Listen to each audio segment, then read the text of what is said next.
Here's Johnny. I'll be back. And you will know my name is the Lord. I'm walking here. I'm sorry, Dave. I'm afraid I can't do that. Groovy. Welcome to Box Office Poll, the podcast that's going to swallow your soul with movies, madness, and moxie. I'm Mike. And I am Hero. Or is it James? And I am James. You can be both. They're both down here with me. And for this mini bop, we are talking about the remake of the cult classic Evil Dead.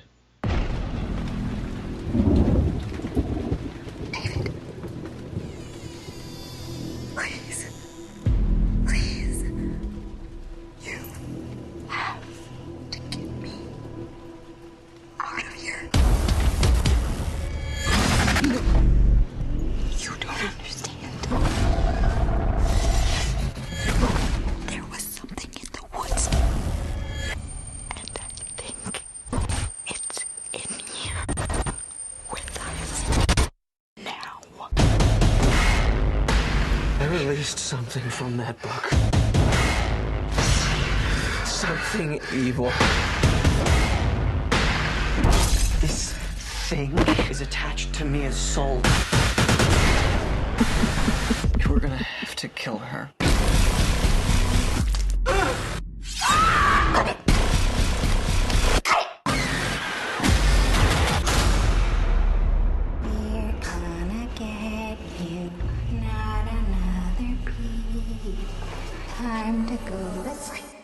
Now, is it really a cult classic at this point?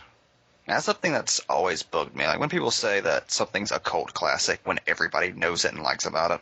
It's like, is Rocky Horror Picture Show a cult movie at this point? I mean, I think at this point it's just a movie.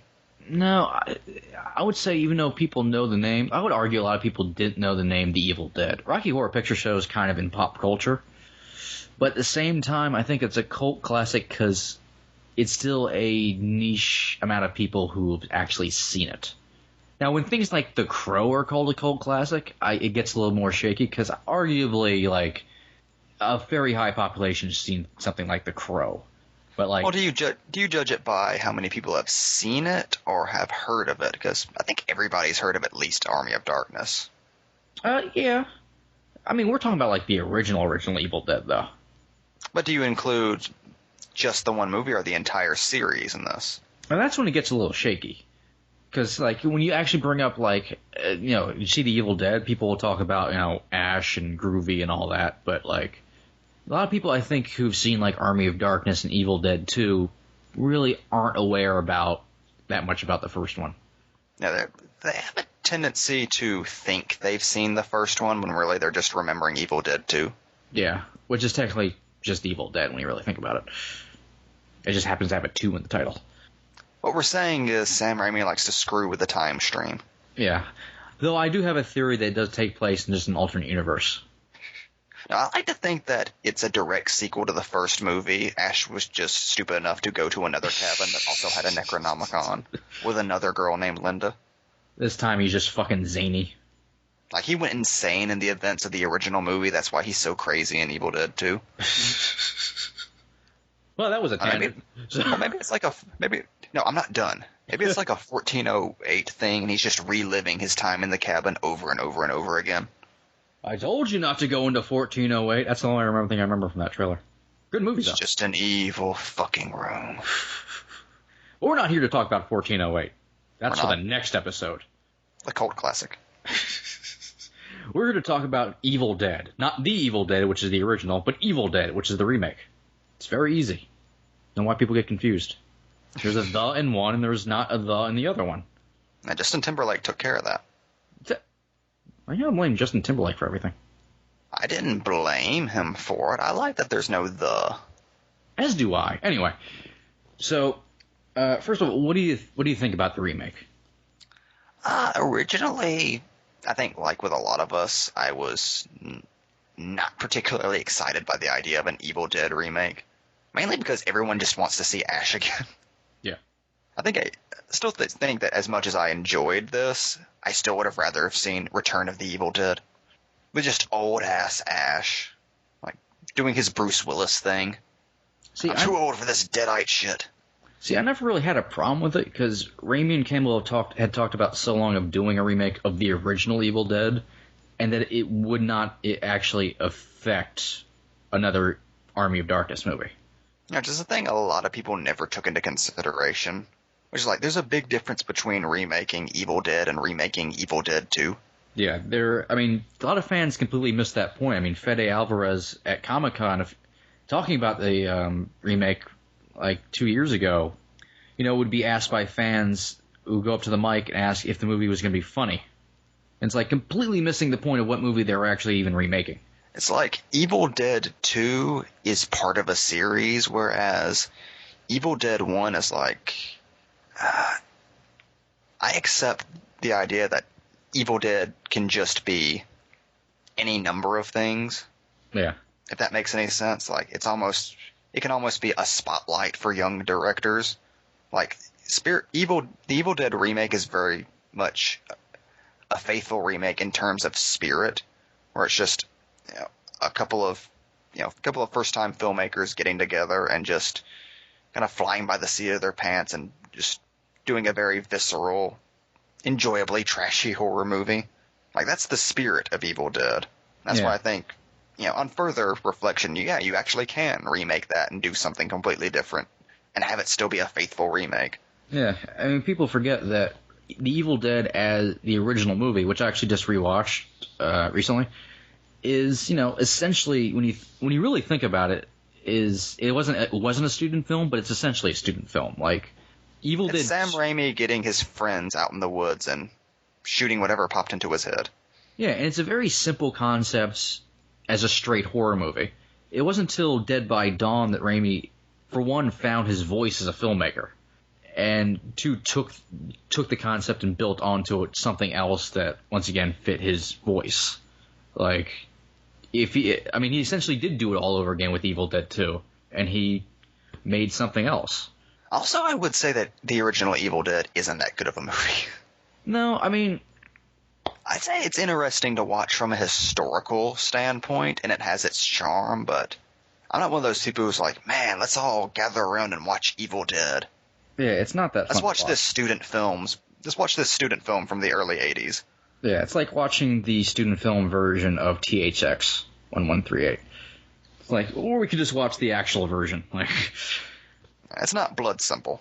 Yeah, and there's a lot in the original Evil Dead that's unintentionally funny. That's supposed to be serious. Like, just a lot of ideas, but it is what it is. It's like a very early student film. It's people cutting their teeth on something, trying to figure themselves out. Exactly. That's what Evil Dead is. Horror directors cutting their teeth. And that's what Raimi said he wanted the remake to be. He wanted to. It's a very simple, easy concept that you can build. It's a spine of a concept you can put anything on, and Alvarez really built stuff on, which we'll get into, and to use it for a younger filmmaker to do their Evil Dead. And it's something similar it's a similar idea to the one that Rob Zombie took with his Halloween remake, though with arguably different results. Yeah, but I still say Zombie's Halloween was decent, but he took a slightly similar approach where it's like, okay, John Carpenter's Halloween is what people were afraid of back then, that there was something, sinister lurking behind, the happy suburban household. And Rob Zombie's Halloween remake is sort of a similar take on that idea. Like, this is what people are afraid of now, not that, something dark will come out of the shadows and kill the perfect family. Our fear is now, like, the family unit itself is corrupt, and that's going to spawn something horrible. Yeah. So those are my favorite types of remakes, is when it's not the same film with a different script, when it's just the idea of the original film put in a different context. Yeah, and the idea of the original Evil Dead is just, you can build anything onto that. And, I mean, Raimi already did it himself when you really think about it with Evil Dead 2. So... And with Army of Darkness, where he just went batshit crazy. And sexy results. And we're not like putting down the original Evil Dead, but we're just seeing it like it is what it is. I love the original Evil Dead. Right, we're putting Evil Dead in the context that Sam Raimi would put it. Yeah, like really cool. It's cool to see all those like old practical effects they did really cheaply and everything, but you know, it is exactly what it is. Like I'm not going to pretend like it's like some people do a lot of hyperbole with it and call it, you know, the scariest horror movie ever, but quite frankly, it's not scary. It's goofy. It's goofy, and it's really unintentionally goofy. I mean, Raimi probably saw that himself and then made Evil Dead 2 goofy. So, and then you get to the remake where it's a very serious horror movie, really. For the most part, yeah. Yeah, for the most part. But in a lot of ways, I kind of felt it was a horror movie that did take itself seriously in kind of an adult way, with, of course, a lot of like over-the-top gore and stuff. Yeah, no, I don't think it ever took itself too seriously, which is something a lot of horror movies can make the mistake of. Yeah, when a horror movie takes itself too seriously, it stops. I feel like it stops being horror at a certain point. Like there needs to be a right balance to keep the horror in context of horror. When you're too serious, the horror kind of starts to lose context, becomes a little wavy, and it becomes less scary. Yeah. Like I would argue there's some legitimately scary things in the Evil Dead remake, but it also is trying to be a fun, cool kind of grindhouse movie with very serious things on top of it. Like it accomplishes a lot, but I guess we can talk a little bit about how the remake actually came about real quick for those who don't know. And if they're not really familiar, I don't remember. Fede Alvarez is the guy who directed the remake Evil Dead. It's his first film. I don't remember the name of the short film, but he did this short film that was popular on the internet for a while. It had giant robots and stuff attacking a city. It was very cool. He designed the Bad Robot logo. It does look a little bit like that. But it's a very cool short film. If you've never seen it, I recommend watching it. And just did it himself. It's funny that, like, it's this giant special effect thing that and then he made Evil Dead, which has, like, no CGI in it at all. But Raimi found him through that and was trying to get a feature version of that short made with him. And obviously they couldn't because no one would give a first-time director any money to make his own movie. That was his own idea. And through that, they started talking about Evil Dead, and Alvarez had pitched him how he would do an Evil Dead remake. And then Campbell was the holdout for an entire idea of a remake because he was afraid someone else would try to play Ash. Which, would be a no-no. Massive mistake. Yeah. That's why I was always okay with the idea of a remake, because it wasn't never gonna have Ash in it. In a lot of ways, the Evil Dead, as we're fans of it, is Ash. Like, yes. I mean, and there's no other way. There's no actor who could replace Bruce Campbell. Bruce Campbell is Ash, and Ash is the Evil Dead 2 onward franchise. Yeah. No one can overact like Campbell does as Ash. And again, going back to the original Evil Dead, it's another thing people don't think about. Ash isn't in the first Evil Dead. No, there's a character named Ash. Ashley J. Campbell is. Yeah. Ash is just the female lead. I'm still convinced that Ash was originally supposed to be a girl who just bailed at the last minute, so they got Bruce Campbell. I think it didn't change any of the dialogue. I think it's a possibility. But so then they got Campbell involved and got the remake going. And Alvarez and his writing partner wrote the script, and then Diablo Cody came on to kind of Americanize it with. I guess she didn't really do a lot of heavy writing with it, but she just kind of Americanized it because they're not American. So put the cunts where they belong. Yeah, so she tweaked the dialogue and stuff and all that, but I think what Alvarez came up with was really amazing. Like I was looking forward to it, but I'm really actually surprised on how good it was, like just as a movie. Yeah, the movie has a lot more depth to it than you'd really expect from this, and it's not an obvious depth. You kind of have to tilt your head just a little to see it, but the second you do, it's like, holy shit, this is more than just Cabin in the Woods. Yeah, I guess we'll just talk about like that particular thing now, which is there's a whole analog going through the entire movie that most people probably miss. Like people probably get it to a certain point, but don't actually see how far it goes, which is the subtext of addiction. Like, which is what the entire movie's about. yeah, beginning to end, the entire movie is just about addiction. I mean, obviously it starts out pretty on the nose. She's there to kick her heroin habit. And, you know, the whole possessed thing could be going off of... I think a lot of people take the possessed thing as her going... Because it's used in the movie as they think she's going through withdrawals. But it's like, if you really take it into the context of addiction, that's like... That is the addiction. She's transformed into the worst version of herself by an outside force. Exactly. This outside force then destroys her friends and family. Exactly. Like, it destroys everything. Her entire, you know, source of the familiar, just completely around her, is just eradicated by this thing she's become. And nobody knows what to do. They're just like, we just have to either get away from her or kill her. Yeah. And everybody eventually turns their back on her. The fact even her brother, is about to burn her alive until he has a... And the one thing people miss is, like, it's not made super clear throughout the movie, but clearly the things that led Mia to her addiction have to do with her mother and the fact she was left to deal with her mother alone because her brother just couldn't find the time, couldn't deal with it, and just didn't care. Forcing her to kind of take care of her mother on her own most likely is the thing that led her to her addiction in the first place and led her to this psychological place that she's in that turned to drugs. And that really, all she's really looking for is David to be accountable for his actions and to apologize for what he did. And that, you know, when he buries her alive and gets down and apologizes to her before digging her back up, and that's what gets rid of the demon, like, I mean, people miss the subtext that's going on there, but I think it's pretty blatant. And really amazing that they were able to work that into a movie that has, you know, blood vomit and things like that going on. Yeah, it's amazing. And it's very perceptive on the nature of addiction as well, because even though her brother saves her life, it's ultimately her that has to save herself. Yeah. And from herself. And it just reaches a point where she can either die or save herself, and she just says, I've had it with this shit. Because that's the point where every addict faces. That's their rock bottom. Only Mia's rock bottom is having her hand pinned under a truck.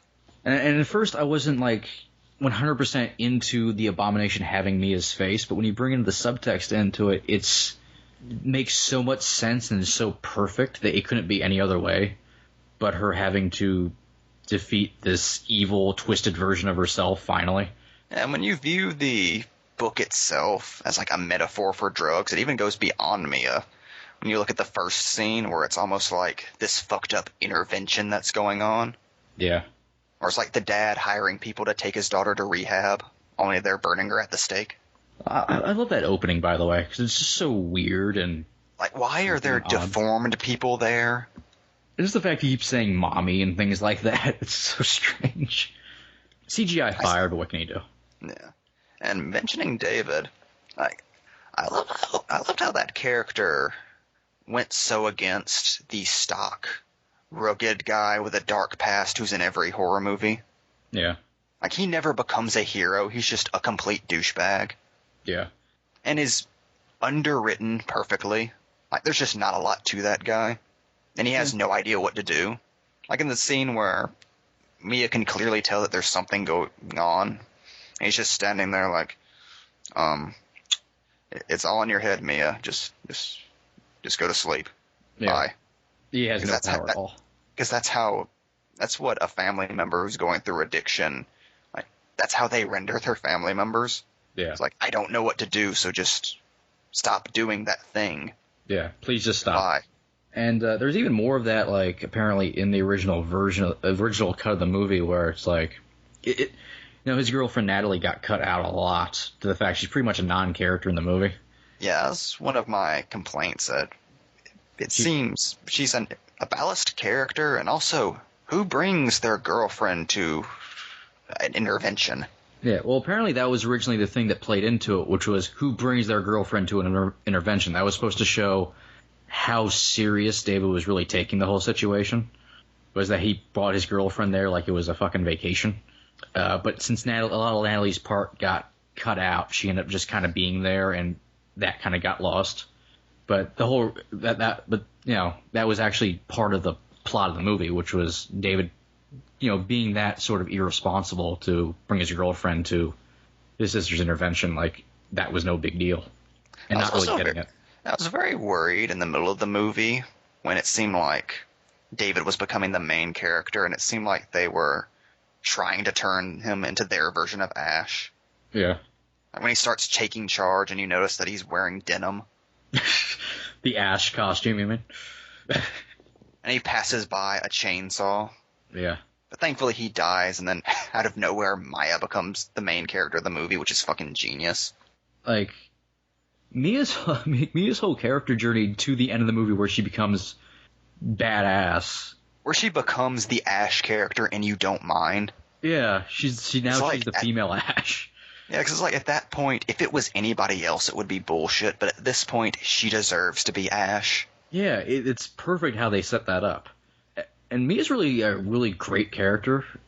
Like, really, all the characters I think in the movie are pretty good, save for the girlfriend. But that's just because her entire character got cut out.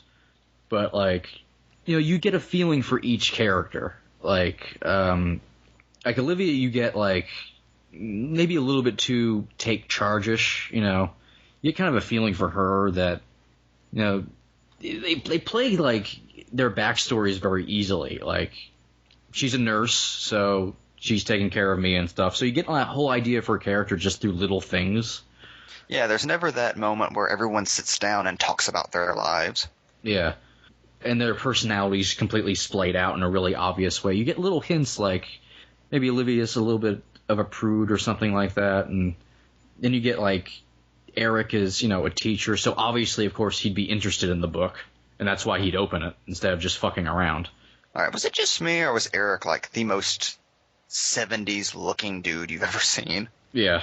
There was a moment where I was wondering if this was going to be set in the 70s just because of how he was dressed. Exactly, it could be set in any time when you really think about it. Not like there's a cell phone around. Which I love, by the way. Their way of getting around the cell phones is like, you just don't see anybody using a cell phone. They don't exist. That was Sam Raimi's edition. Fucking and magic. Drag Me to Hell, it's magic. In this movie, there are no cell phones. But, like, they play their characters really well. Like, they just get little lines and stuff that show personality without beating the audience over the head with, like, this is what their personality's like them as characters now. Yeah, it wasn't... I didn't really find myself caring too much about Mia for a good portion of the movie. I think her character was a little underwritten in the first act. I would have liked to have seen a little more from her before she starts going into full DTs, but... Yeah. As soon as she's brought back, she immediately just owns the screen. Because it seems like other characters acting in relation to her somehow make her stronger as a character, if that makes any sense. No, it makes perfect sense. It's like her character is built up with her not being on screen. Yeah, I think that's... So that when you finally see the real Mia come back, it feels like it's been building to that. And it feels like a victory then, because you've seen so little of the real Mia at this point that when she comes back, it does legitimately feel like there's some kind of victory there. Yeah, it's like that moment where somebody who's been addicted for a long time gets clean, and you're like, holy shit, I forgot what you were really like. And, of course, Levy owns the entire movie throughout. I am such a big fan of Levy now. Yeah. I want to see her in more things. Mary Jane. Just saying. But... she, like, just fucking owns this role so bad. Like, Evil Mia is one of the greatest things ever. She is amazing. I'm disappointed that the nursery rhyme isn't in there, but... So am I. I'm still the director's cut. Yeah, I'm still hoping for the director's cut soon. That has her just saying, cut it. Cut it. Which wasn't in the movie. Like, she does something completely different in the movie. He's yelling for it not to happen. That disappointed me. And that would make more sense, because cutting it did work in her advantage. Yeah. By the way, how fucked up was it to see somebody try to pull an Ash and then have it realistically play out? It was pretty awesome. Like, I liked all those twists where it's like, here's this thing that was, this like kind of goofy element that's now going to be played for real. Like, even the Deadites like weren't like floating around or anything. Like, they were played more like just fucked up, possessed creatures. Like, almost like somebody with schizophrenia, just clawing at themselves and living in their shit. And Evil Mia was the only one who really got Deadite-like dialogue, which I think was smart. I think giving everyone Deadite dialogue probably would have dumbed it down a lot and made it probably more funny. I'm also convinced that Diablo Cody wrote the line, "Shut up and kiss me, you cunt." I think you could... It's a good chance. I just like the idea of that coming from her. I would guarantee she says that on at least a daily basis. That's what she says to her kids when she's laying them down to sleep. And one of the things I liked was every character is seen using something throughout the movie that they eventually then either use as a Deadite or in some other way. Like when Eric becomes a Deadite, he uses the pliers he used to open the book earlier in the movie. You know, little tiny things are set up and then come back later on. I thought was really smart and kind of made things a little less random. They became Deadites. Or even little things that were set up, like the nail gun. Yeah, in movies where there's a big tone shift at a certain point, like in Edgar Wright's movies, right? There's set up with these characters in a natural context, and then you see them in a horror or an action context. It's always really good to have like little tokens that pass from one act to the other. Yeah. To give you a sense of continuity and to just show you how much has changed. There's something like viscerally rewarding in that.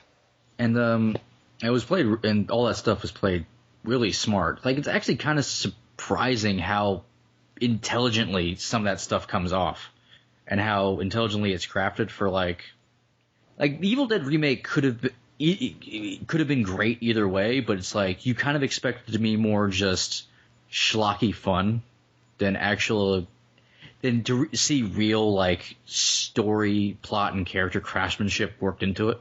Like, it's actually kind of surprising. Yeah, you're not expecting a real movie from Evil Dead. No, particularly the addiction subtext. You're not. You don't expect to see an actual point to anything that's going on. And suddenly there was a point. Like, holy shit. I mean, there's a baptism by blood. And is there Andy Dufresne moment? I fucking love the third act of this movie. Like, I love when movies have like perceived mythology that's bigger than the movie itself. Yeah. That you just see little bits of. Like, it starts raining blood, the abomination comes out of the ground, starts crawling. And a really cool scene where they do that shot of its back, of the abomination's back stretching, the blood's hitting it from the rain. Yeah. Like, such a cool fucking shot. And it just feels like Mia's been on this odyssey that's reached this place. It's almost like the final level in a video game. Exactly. Very much like a video game. I also liked all of the little micro nods to not just Evil Dead, but every movie in the series. Yeah. Like with the necklace, and even you could say the third act is kind of sort of a reference to Army of Darkness with Good Mia and Evil Mia. Yeah. If only they said that at one point. But they're not references that beat you over the head with it. No, it's like the most noticeable thing is maybe like the sight gag with the chainsaw and the necklace. Yeah, even the necklace though is worked in such a different way. Where it's the same thing, but it's completely different. Yeah, they even do the skull thing with the necklace at one point. It's like they did that. They worked a lot of references in kind of naturally into the movie. Like, the only one that's not really referenced again is Mia drawing, which is just a nice, cool little nod to the original movie. But that's pretty much it. Like, a lot of other things are kind of worked in there, like, smartly. There's stuff like the chainsaw, but the chainsaw works, especially knowing where they want to take the series anyway. You want to talk for a minute about where they want to take the series? Well, hopefully this happens, but with Raimi, you never know. Like, it seems they want to do Evil Dead 2, then they want to do, what are they calling it, Army of Darkness 2? Army of Darkness versus 3? the Army of Darkness. Well, they want to do that. They want to do another Ash movie. That would be designate Army of Darkness instead of Evil Dead. And then they want to bring the two characters together in a team-up movie. There is nothing I would want to see more. I know. And that's apparently a specific reason why... I think that's why Mia loses the opposite hand of the hand that Ash is missing. So they could have claw handshakes. If only. Like... And It would be great if they just remade the entire series. So they do an Evil Dead 2 that's really silly, and then they do an Army of Darkness remake that's Mia in medieval times, acting like Mia. that would be pretty fucking awesome, actually. Like that would be those would be 2 remakes I would be 100% on board with. Because if Tumblr's taught us anything, everything is better when you remake it with a chick. It's too true. I'm curious to see like them coming together, because like I think as far as Alvarez is concerned, like I don't know if this is actually his idea, because he seemed to be talking pretty strongly that it takes place in the same universe. Like to him, this took place in real time after the Evil Dead, the original movie. And that's why he put the car there and stuff like that. Like he came up with a whole thing. Like a family bought it 20 years ago and put it up, and that was me and David's family and all that. He said the only thing that really kept it was the coincidences. First movie, like maybe some character stuff and losing the hand and things like that. But the clever thing they do is they never even say that the book is the Necronomicon. No, like I did like the cool nod about the fact when Eric's trying to burn the book and it won't burn. Really cool effect, by the way. Oh yeah, I love that. It's so spooky. Much. Yeah, it's just like, so cool. On a visceral level, it's like that's not a thing that should be. Yeah. What the hell am I looking at? They did a really good job with the book, actually. But which I thought was a cool nod, and also could be a thing like the book didn't burn at the end of the Evil Dead. You just think it did, and the fact the book can actually be burned. Then Campbell's also talked about like the book is just making rounds to like parallel universes to itself, like. And a lot of people forget in the original Evil Dead, there isn't a Necronomicon, there's just pages from it. Yeah. So, I like to think that the Necronomicon in this movie, though, is the one that bit Ash in Army of Darkness. It's just been waiting all this time. wanting more taste of that sweet, sweet Bruce Campbell flesh. But I'm curious to see, like, is this in continuity to the Evil Dead, but also in the same universe as Evil Dead 2, or they take place in parallel universes? This is not necessarily like, is this a new version of the Evil Dead, but putting that particularly straight horror story in the continuity of the wackier movies? Anything is possible when you're Sam Raimi. And I am curious, like, who's going to cross over into what world when you think about it? Because they're both so different tone. Like, I would want nothing more than Ash to cross over into the serious, fucked up Evil Dead remake world. And be Ash. Exactly. Which would still work, I think. It would. Like, Ash dealing with straight horrifying demons. Like, that would be fucking awesome. Actually, that would be actually more funny than actual, like, goofy Deadites. Yeah, because you could never do Army of Darkness again. No. You could never recapture that tone. That was a that was a bolt of lightning caught in a jar. Yeah. But Ash crossing over into the serious world would be a stroke of genius. And then dealing with, like, ex-drug addict Mia, who's become a badass, like, demon killer at this point. And besides, have you seen photos of them together? Like, they just have natural chemistry. It's like Bogey and Bacall. It is like Bogey and Bacall. So I'm really hoping that's how they play it. And I hope Ash gives her, like, a robot hand. Like, wouldn't that be awesome? I want to hear Mia say groovy. Oh, God. I'm glad they didn't have any characters say groovy in this movie. Except for Ash. Yeah. Like, the greatest after-credit scene of all time. That means nothing.